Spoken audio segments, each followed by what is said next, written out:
So I'm going to set up the potential divider circuit. So I have his power supply here, then variable resistor,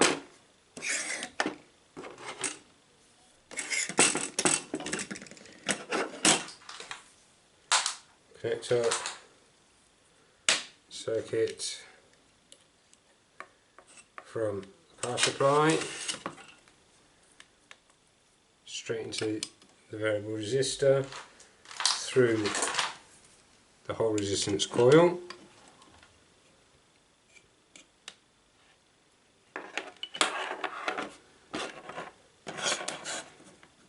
To my switch. I'm going to use the switch to avoid the resistance coil from heating and changing resistance.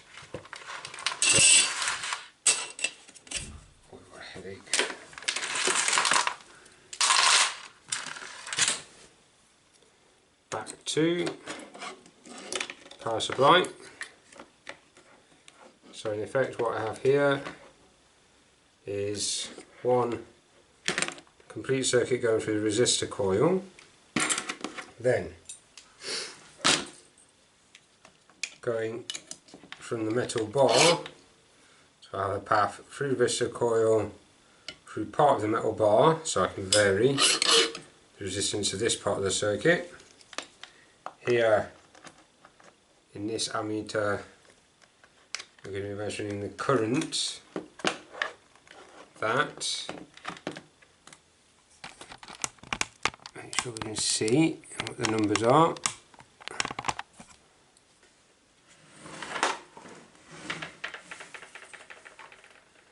The current passes through here, starting off on the 10 amp setting till I see what current I'm recording.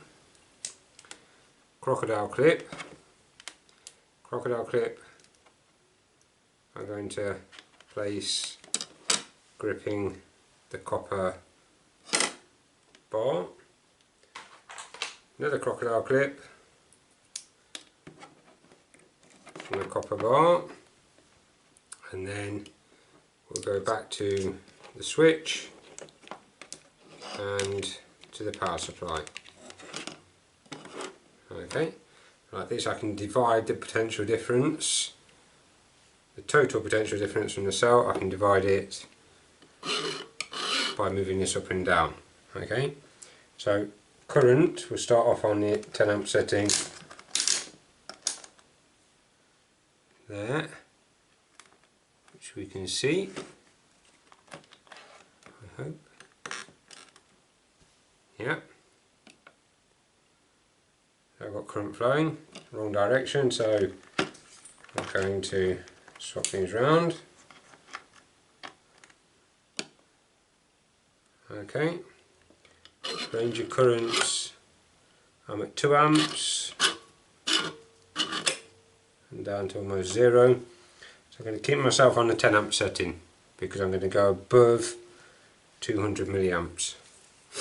Then we want our potential difference measurements. So try this one. It's going to be like the feeling of the other one.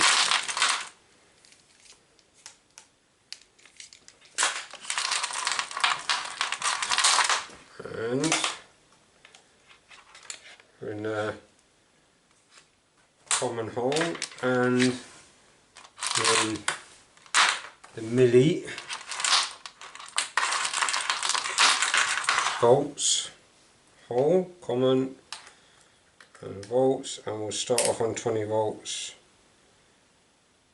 because we know we're not going to get any less than that.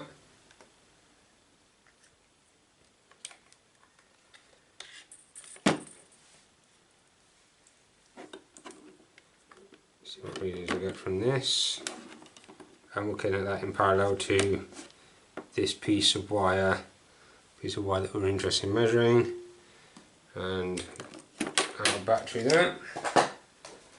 So we'll go back to the other one that we don't want. I didn't like this one. Didn't feel like good connection.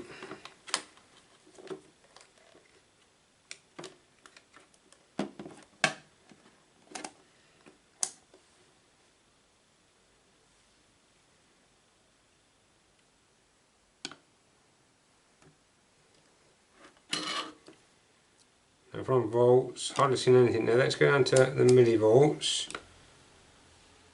And now we're getting some good readings, just the wrong way around. So, excellent. Hopefully this can be seen clearly. Yep. So what I'm going to do, I want to be varying the length. Cross-sectional area is going to be the same. So,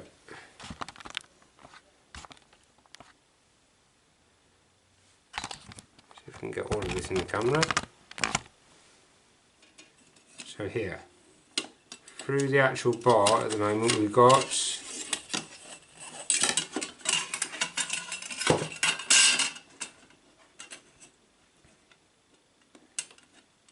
15 centimeters distance through the copper rod.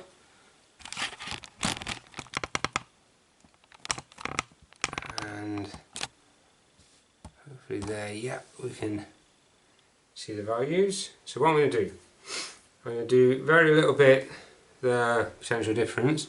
3 different readings. Each of those readings we can calculate a resistance, voltage divided by current resistance, and then with repeated readings and we'll change the length. So I've got 0.31 amps and I've got 12.5 millivolts. 0.54 amps and 19.9 millivolts. 0.77 millivolts and 0.22 amps. More than enough. So let's change the length to 20 centimeters. 0.23 amps, 8.1 millivolts, 0.43 amps, 13.8 millivolts, 0.8 amps, 24.6 millivolts. Now always in these experiments one of the difficulties is taking simultaneous readings, taking readings from both meters at the same time. Let's go for another, let's go a bit longer. Let's have, this is 26.5 centimeters,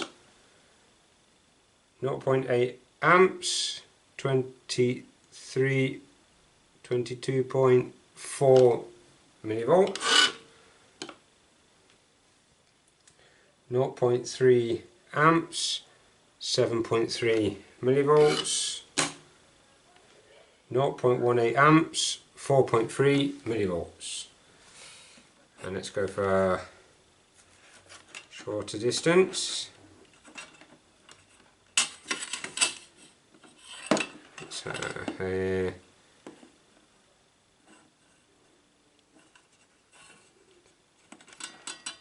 10 centimeters. 10 centimeters. 0.18 amps, 7.2 millivolts. 0.28 amps, 10.0 millivolts. 0.41 amps, 14.3 millivolts. And one very last one. Let's have here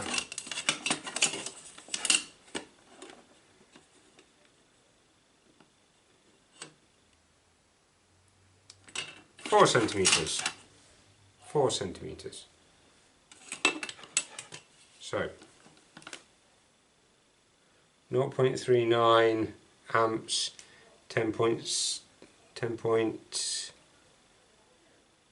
9.6 millivolts, 0.2 amps, 4.3 millivolts, 0.63 amps, 12.8 millivolts. So this was copper rod.